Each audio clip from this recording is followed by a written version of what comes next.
네, 반갑습니다. 이 마스크를 너무 오랜만에 해가지고 안 그래도 지금 세상이 복잡하고 스트레스 많이 받으실 텐데 코로나가 웬 말입니까? 많이 불편하실 것 같긴 한데요. 그래도 날씨도 굉장히 화창해졌고 따뜻해져서 우리가 훨씬 더 활기찬 기분이 드는 것 같습니다. 목사님이라고 그래야 되죠? 정 목사님은 아주 그 인품도 훌륭하시고 삼회교회 담당하시게 됐다고 그러셔서 참 성도들이 좋아하겠구나 하는 생각을 했더랬습니다. 근데 또 이번에 우리 그 장로회 신학대학교에서 박사학위를 이번에 졸업하신 우리 박덕현 목사님이 또 교회 부목사로 또 오셨다 그래서 아주 우수한 분이 교회를 섬기게 됐다. 그래서 삼회교회가 복이 많구나 하는 생각을 하겠습니다. 성도들이 누려야 될 평생의 복이 두 개가 있다면 좋은 교회 공동체를 만나는 것이고요. 무엇보다도 좋은 목회자를 만나는 게 큰 복이에요. 정말 그 목회자를 통해서 좋은 교제를 나누고 또 말씀을 나눌 때 하나님의 크신 복이 있기를 간절히 바랍니다.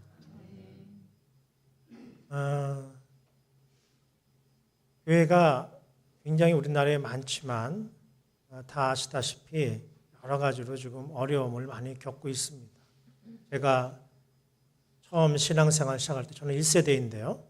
처음 신앙생활 시작할 때 그때는 교회가 부흥기였습니다. 한참 부흥기고 여름 성경학교를 해도 동네 아이들이 다 오고요.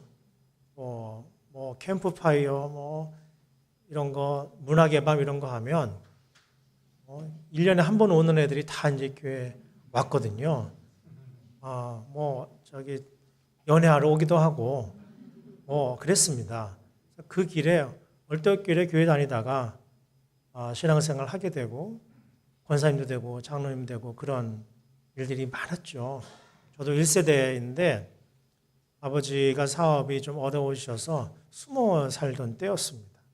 동네에 학교도 못 가고 그러고 있었는데 그 동네에 북소리가 나길래 쫓아갔더랬습니다. 쫓아오면 맛있는 거 주고 재미있는 얘기도 해준다. 그 꼬임에 빠져서 갔는데 친가회가 통틀어서 처음 저희 가족 중에 교회에 발걸음 한 게 저였어요. 그 길로 이제 이런 세상이 있구나. 이렇게 좋은 사람들이 있구나. 참 맛있는 거 많이 주고 또 다 저를 따뜻하게 친절하게 대해주고 그 선생님들이 말이죠. 초등학교 3학년이었는데 저를 그렇게 따뜻하게 해주셨어요. 그렇게 신앙생활을 시작했는데 제가 이제 나중에 연대 신학과를 가고 또 군대 다녀와서 장로회 신학대학교 가서 목사가 되고 교수가 되고 하나님의 섭리가 얼마나 큰지 그때 우리 집 굉장히 힘들었지만 하나님이 그 모든 일정 가운데 함께 하셨음을 고백합니다.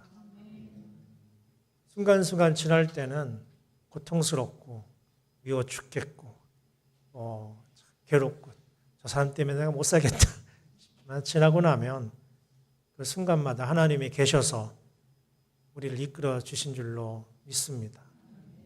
기도하신 기도자의 기도처럼 지금 어려운 시국이지만 잘 견디셔서 하나님과 동행하시는 여러분이 되시면 좋겠습니다. 이렇게 귀한 유산을 가지고 있는 한국교회인데 지금 많이 어렵습니다. 아시는 대로 여러 가지 면에서 어려워요. 생각을 해봤습니다. 우리가 이렇게 열심히고 또 이 삼회교회 제가 오늘 처음 와봤는데 환경은 굉장히 아름답고 좋지만 이 또 자연 속으로 쑥 들어와서 여기 또 어떤 분들이 계시는가 하면서 왔어요. 어떤 마음으로 교회 들어오실까?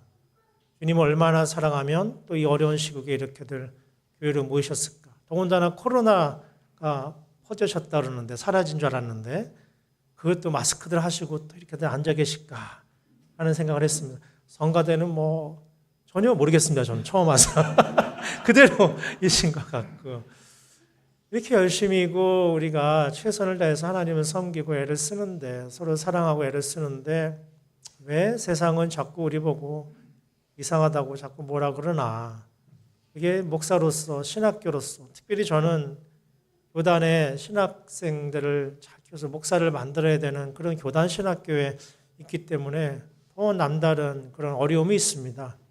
공부해야 되고 연구해야 되고 도대체 왜 이러나 그래요. 여러분 지난 파리올림픽 때요. 우리나라 그 파리올림픽에 가서 여러 선수들이 굉장히 애를 써서 메달도 많이 땄는데 혹시 역도 분야에서 메달 딴 선수 기억하세요? 역도 기억 안 나시죠? 네, 은메달도 있고 금메달도 있고 그렇거든요. 근데 여러분 우리나라의 대표적인 역도 선수는 누구십니까? 언제적 사람인데 아직도 우리는 작년에 메달 딴 사람은 기억 못해도 그죠? 네, 장미란 선수 차관도 하시고 교수님도 하시고 신앙도 얼마나 좋은지 모릅니다. 이분이 한창 현역 시절에 SBS인가요? 희망 캠프인가 하는 TV 프로그램에 나왔었습니다. 나와서 그 자기 얘기를 쭉 하다가 사실 역도한다는 게 너무 창피해서 사람들에게 말을 못하고 다녔다. 그런 얘기를 하더란 말이죠. 왜냐하면 한 여성으로서 이제 오락부락하고 저 그냥 운동해요 이렇게만 말하다녔지 역도한다는 말을 못했던 것 같아요. 사람들도 그래 역도만 아니면 되지 뭐라고 생각할 정도로 그렇게 이제 다녔는데 말이죠. 하루는 이제 교회 언니들하고 철회 예배를 드리고 있는데 성령께서 감동을 주시더래요. 야, 너 오늘 밝혀라. 언제까지 숨기고 다닐래? 이렇게 생각하셨대요. 그래서 눈물 흘리면서 기도하다가 언니들 저 고백할 게 있어요. 언니들이 미란아 뭐냐? 장미란 선수가 언니들 저 사실 역도해요. 이렇게 얘기를 고백을 한 거예요. 숨기고 있었다. 그러니까 언니들이 장미란 선수의 손을 꽉 잡으면서 미란아 우리도 욕도 하고 다른 사람 미워하기도 하고 다른 사람 괴롭히기도 하고 그러니 같이 회개하자. 표정들을 보니까 몇 분 이해를 못 하셨는데 지금 네.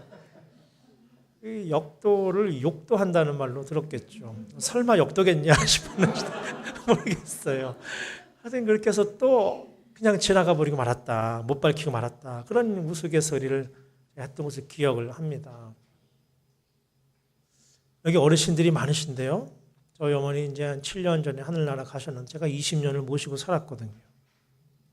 나중엔 귀가 잘 안 들려셨던 것 같아요. 보청기가 굉장히 비싸더군요. 좋은 거는. 어떤 어르신이 이제 아드님이 비싼 보청기를 생신날 해드렸던 모양입니다. 비싼 보청기를 귀에 장착을 하시고 평상시에 라이벌로 계셨던 이영감님께 냅다 쫓아가서 이영감 나와! 왜? 우리 아들이 엄청 비싼 보청기를 줬어! 나와! 자랑하시려고. 그러니까 그래? 그거 얼마짜린데? 지금 12시야. 이렇게 얘기를 했다는 것이죠. 여러분. 네. 이 교회는 잘 안 웃으시네.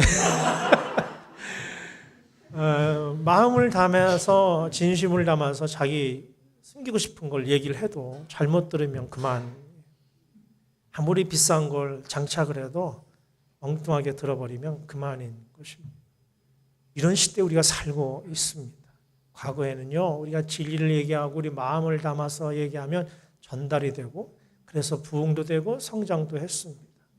지금은요, 우리가 이렇게 마음을 담아서 얘기한다고 해서 그 진심이 전달되거나 그런 시대가 아니에요. 더 중요한 건 상대방이 알아듣게 얘기하는 게 더 중요한 시대에 우리가 살고 있다는 것이죠. 자식들을 키워보셨잖아요. 저도 애가 셋인데요. 뜻대로 안 됩니다. 요즘 아이들 부모 사랑 그대로 받는 게 어렵습니다. 혹삭 속았수다 요즘에 재밌게 보고 있습니다. 저는 문학과 교수라 남들이 재밌다는 건 봐야 돼요. 네. 그래서 이 부모님들도 이제는 자식들에게 자식들이 이해할 만하게 잘 전달하고 해야 되는 시대고요. 교회 학교도 그렇게 변해가고 있습니다. 선생님들이 옛날처럼 일방적으로 막 말씀을 막 가르치고 막 한다고 해서 아이들이 따라오는 게 아닙니다. 교실도 마찬가지입니다. 저도 학부 학생들을 대할 때 참 어려움을 겪습니다. 어떻게 하면 저 아이들이 잘 알아들을까? 어떻게 하면 이 시대의 복음을 제대로 전달할 수 있을 것인가? 가장 중요한 건 저들에게 익숙한 방식은 뭐지? 저들이 알아듣게 말한다는 건 뭘까? 내가 익숙한 방식, 내가 익혀온 방식, 내가 이해한 방식이 아니라 저 사람들 방식으로 복음을 이해한다는 것은 어떤 것일까? 여기에 깊은 관심을 가지고 연구하고 고민하고 가르쳐야 되는 게 오늘 이 시대의 우리들의 몫이라고 저는 생각을 합니다. 옥스퍼드 대학이 말이죠. 사전을 이제 딕셔너리를 내는데 한국어가 요즘에 뜨니까 K-한류가 뜨니까 이 한국어도 이제 유행하는 것들을 옥스퍼드 딕셔너리에 넣기 시작을 했대요. 4, 5년 전에 새로운 한국어 단어가 들어갔습니다. KKONDAE KKONDAE 꼰대죠. 네, 이 단어가 새롭게 들어갔는데요. 우리 목사님 분위기가 너무 엄숙합니다. 아, 그래요? 이게 좀 오후 예배는 좀 다르신가? 너무들 이렇게 뻣뻣하신데 예배 시간에 오히려 즐겁고 화해롭고 기쁜 게 더 정상인 것입니다. 우리가 이게 지금 우리 삼회교회는 리터지로 형식으로 예배를 드리는데 리투기니아 하면은요 이게 이제 고대 라틴에서 온 건데 사실상 함께 나눔, 봉사, 공공의 영역에 나눈다 이런 뜻을 가지고 있습니다. 그래서 예배 드린다는 건 그런 거지 엄숙하게 제사 드리는 게 아니에요, 여러분들. 예, 즐겁죠. 예. 근데 무슨 얘기하다 이렇게 말했지? 꼰대. 그래서 이제 꼰대 정의를 딕셔너리는 뭐라고 돼 있는가 봤더니요. 자기의 말만 옳다고 말하는 사람. 가만히 떠올려 보세요. 한 명 떠오르죠? 자기 말만 옳다고 우기는 사람인데 그 앞에 한자가 더 붙어요. 나이 많은. 그래서 나이 많은 자기 말만 옳다고 우기는 사람. 대체로 여러분, 저도 이제 좀 있으면 제가 이제 몇 년 있으면 저도 육자를 달아요. 그러니까 이 정도 되면 다 이제 꼰대 반열에 들어가는 것인데요. 제 첫째 아이가 이제 대학 졸업했습니다만, 한참 수험생활 할 때 학원을 가니까 잘 못 만나잖아요. 같이 식사할 때가 되면 밥 먹다가 제가 이제 오만 얘기를 다 해요. 성적이 다가 아니야. 하나님 앞에 바로 살아야 돼. 막 떠들면 숟가락을 탁 놓고 아빠는 진지충이야. 그래서 제가 식사를 많이 먹는다 이게 무슨 얘기야? 그 네이버를 찾아봤는데 진지충이 모든 걸 시리어스하게만 얘기하는 사람. 참 재미없다 이런 얘기겠죠. 제가 보시다시피 재밌지 않습니까? 근데 제 자식에게는 꼰대가 되는 거죠. 제가 학교에서는 화를 내는 교수라고 이름이 있어요. 학생들에선 막 이제 하는 거죠. 근데 가만히 생각해 보면 이제 이런 교수들이 전달이 잘못된 거죠. 여러분 이런 시대에 우리가 살고 있습니다. 개혁교회는 우리 사무교회도 개신교 개혁교회인데 개혁교회는 만인사제론을 고백합니다. 목회자는 안수를 받고 전문적인 훈련을 받아서 교회 목회를 지도하지만 목회자뿐만 아니라 우리 성도들도 다 같이 하나님 앞에 제사장으로서 보내신 곳에서 다 사역을 감당하는 존재다. 그런 고백을 하는 것입니다. 그게 장로교죠. 그게 우리 개혁교회입니다. 여러분, 우리 개혁교회 성도들로서 회중들로서 여러분들 다 제사장이고 다른 말로 하면 다 선교사인 것이죠.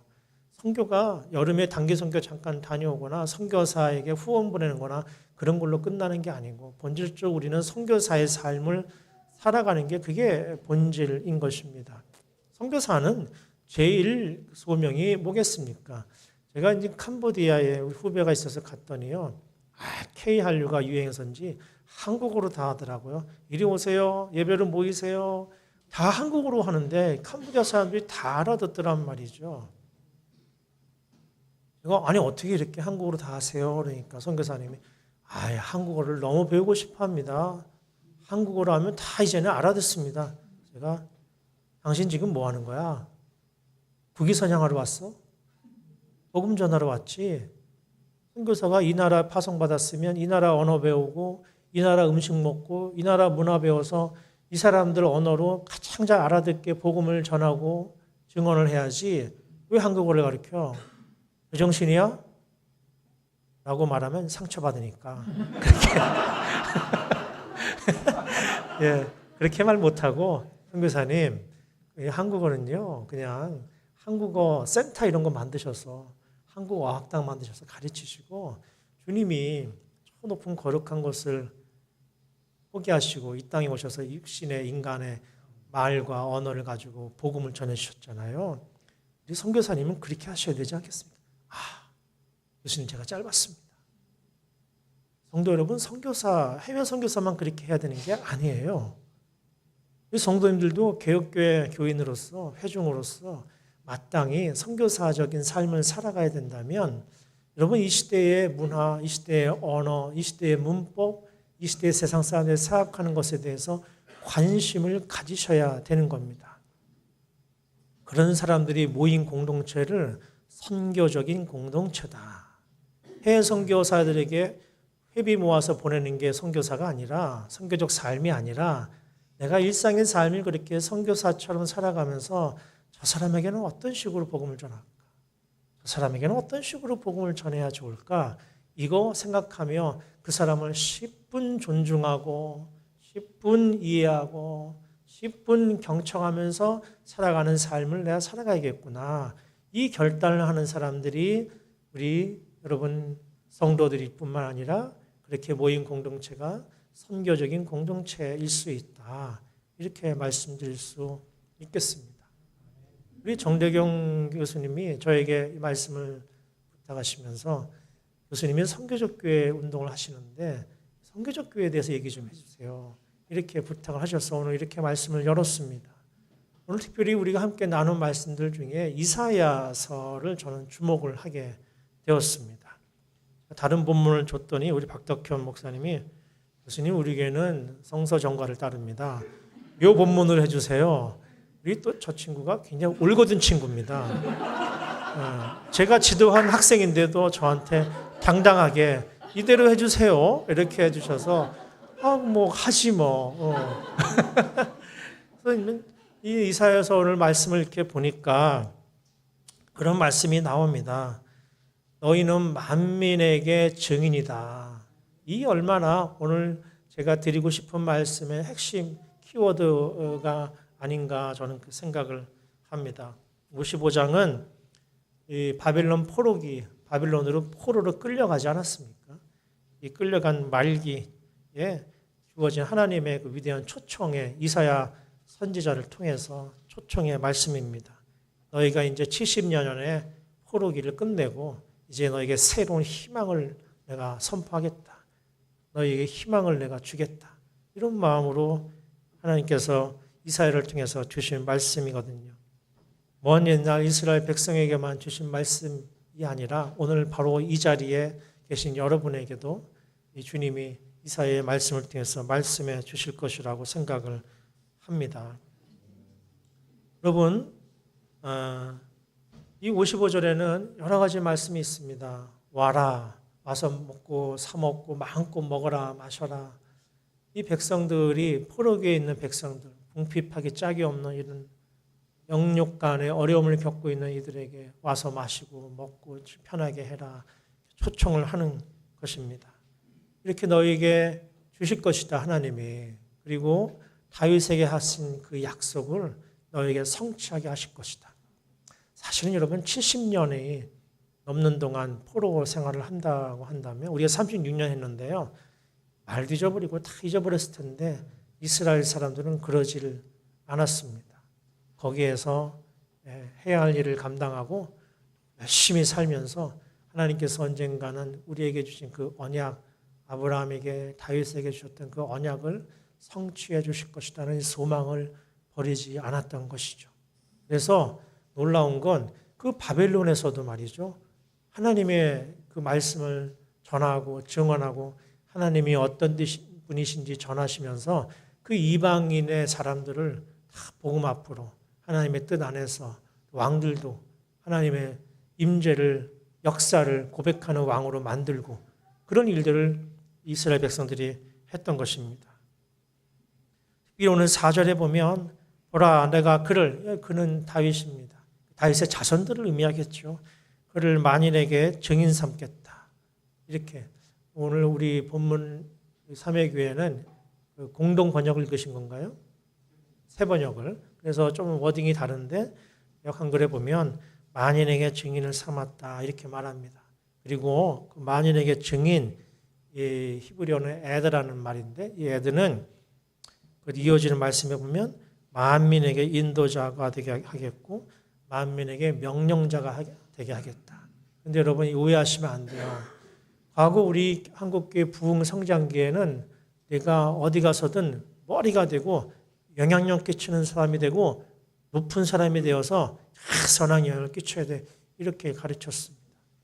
지금 그렇게 그런 방식으로 표현하고 복음을 전달하면 아무도 듣지 않는 세상이 되었다고 제가 서두에 말씀드렸습니다.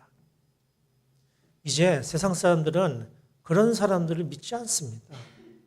정복하고 지배하고 자기만 중심인 줄 알고 자기 말만 하는 사람에 대해서 그 사람이 하는 말을 제대로 듣지를 않습니다. 그 사람의 말이 나에게 다가와야 되고 나에게도 유익한 것이 돼야 되고 나에게도 내 삶에도 의미가 있게 다가올 때만이 그 사람의 말을 듣고 경청하고 그러한가 따르게 된다는 말씀입니다. 인도자는 힘으로 지배하는 왕이 아닙니다. 공동체를 위한 섬김의 리더라고 말할 수 있겠습니다. 한국교회는 이런 단어들을 의미를 잘 되짚어야 되겠습니다. 왕들의 시대였습니다. 열왕기 상하 다 멸망해버렸습니다. 왕들의 시대에 지배자의 시대에 정복의 시대에 힘의 시대에 권력의 시대에 이스라엘은 하나님을 배반하였습니다. 하나님의 말씀에 복종하지 않았습니다. 결국 그들은 포로 생활을 살았고 하나님 그들을 훈련시키셨고 하나님만을 섬기는 백성으로 훈련되어야 했습니다. 그리고 하나님은 이스라엘을 통해서 너희들을 다시 만민의 증인으로 삼겠다. 그것은 안내자요, 섬기는 자요, 인도자의 역할이다. 너희들은 만민을 복음 앞으로 인도해야 되고 이 세상의 모든 열방을 하나님께 나아오도록 섬겨야 된다. 이 말씀을 오늘 이사야는 선언하고 있는 것입니다. 중심이 되고자 하고 주류가 되어 지배하고 정복하는 욕망이 있다면 여러분 만인을 향한 증인으로 설 수가 없습니다.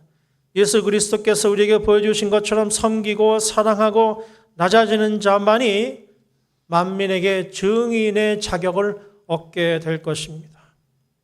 5절에 보면 보라 내가 알지 못하는 나라를 내게 부를 것이요 너를 알지 못하던 민족이 내게로 달려올 것이다. 여러분 실로 과연 이것이야말로 우리 교회가 꿈꾸는 이상이 아닙니까? 만민들이 하나님 앞에 나오고 무릎 꿇고 복음 앞에 새로운 소망을 찾게 되는 것이 정말 우리가 꿈꾸는 것이 아닙니까? 인간이 만들어 놓은 사상주의 체제 이것이 우리의 소망이 될 수가 없는 것입니다. 어느 편에 설 것인가? 누구 편인가? 너는 내 편인가? 남의 편인가? 이 편을 가르기 시작하면 하나님의 복음이 설 틈이 없어집니다.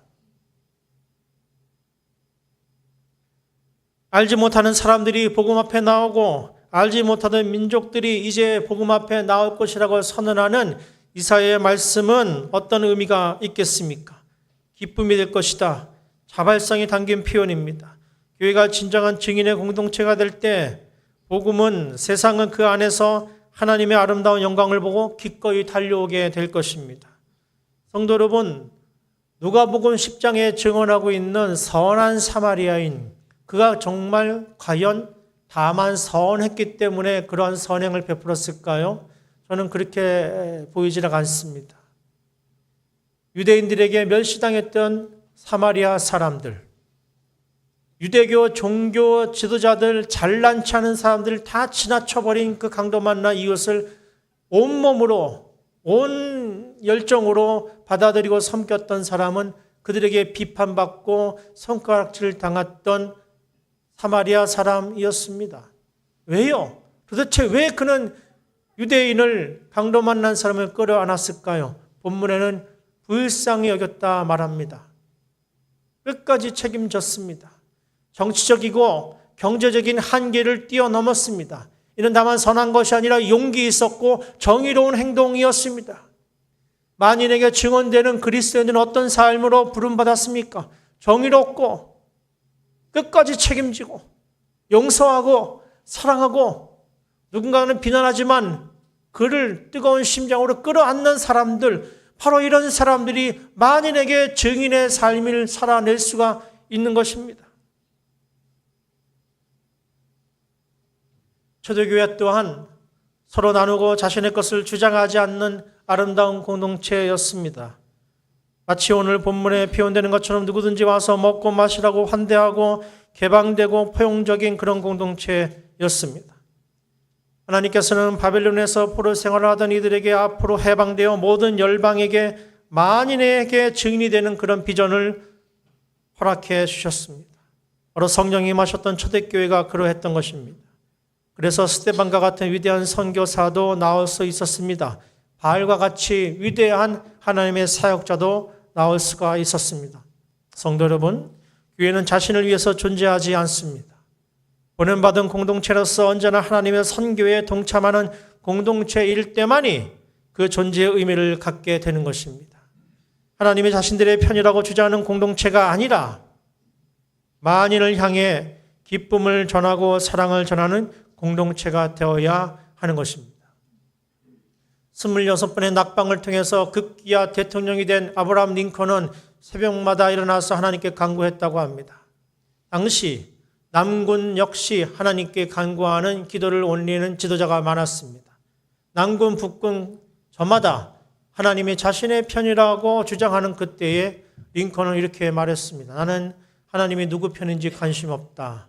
나는 하나님 편에 서기를 원한다. 하나님 편에 서기 원하기 때문에 나는 나의 흑인 형제들과 함께 할 것이다. 여러분, 하나님 편에 서는 것이 어떤 의미입니까? 주님의 편에 서는 것이 어떤 의미입니까? 주님이 함께하기 원하시는 이들, 하나님이 함께하기 원하시는 이들, 강도 만난 사람들, 그들 곁에 머물러 그들을 책임지는 것이 바로 하나님 편에 서는 것입니다. 이런 사람들이 모인 곳이 교회입니다. 이런 사람들이 모인 곳이 선교적인 공동체인 것입니다. 프로그램으로 이벤트로 선교하고 해외에 물품 보내는 것만으로 선교적인 공동체가 되는 것이 아닙니다. 우리가 예배하고 찬양하고 교육하고 하는 이 모든 교회의 사역들은 바로 이 일에 동참할 때만이 의미 있게 되는 것입니다. 교회는 조직이 아닙니다. 교회는 제도가 아닙니다. 제도와 조직을 넘어서 살아 숨쉬는 공동체일 수 있는 것은 바로 하나님과 함께하는 이 선교적인 사역에 동참할 때만이 유일하게 가능하게 되는 것입니다. 교회는 부르는 것이 아니라 찾아가는 것입니다. 복음은 설득하는 것이 아니라 환대를 통해서 증언하는 것입니다. 예배는 이 건물 안의 형식이 아니라 삶에서 드러나는 기쁨과 치유입니다. 이사야 선지자가 말하는 만인을 대한 증인은 단지 말씀을 선포하는 자가 아니라 삶으로 증언하고 경계를 넘어서고 기쁨을 나누는 그런 공동체인 것입니다. 생각이 다를 수 있습니다. 선택하는 바가 다를 수 있습니다. 그러나 복음 안에서 그리스도 안에서 하나이기 때문에 서로를 존중하고 경청하고 이해하고 사랑하려고 몸부림치는 공동체, 바로 그 공동체가 선교적인 공동체로 만민에게 증인으로 살아갈 수 있게 될 줄로 믿습니다. 사랑하는 성도 여러분, 지금 한국교회가 회복해야 할 것은 숫자도 정치적인 영향력도 아닙니다. 우리가 회복해야 할 것은 생명 없는 종교에 생명을 주는 신앙으로서의 회심인 것입니다. 그리고 이 부르심을 하나님께서 오늘 우리를 만민에 대한 증인으로 다시 세우신다는 이사야의 선언에 담겨져 있습니다. 이제 우리는 말로만이 아니라 환대와 정의, 기쁨과 치유의 삶으로 복음을 증언해야 하겠습니다. 이것이 진정한 선교적 교회의 길이며 오늘 우리가 이 시대 속에서 감당해야 할 믿음의 증언들이 되겠습니다. 주님은 말씀하십니다. 너희는 가서 이와 같이 하라. 기도하시겠습니다. 하나님 아버지 감사합니다. 삼위교회 모든 공동체 지체들의 삶을 통하여 선교적인 삶이 실현될 수 있도록 용기와 은총을 더하여 주시옵소서. 예수님 이름으로 기도하옵나이다.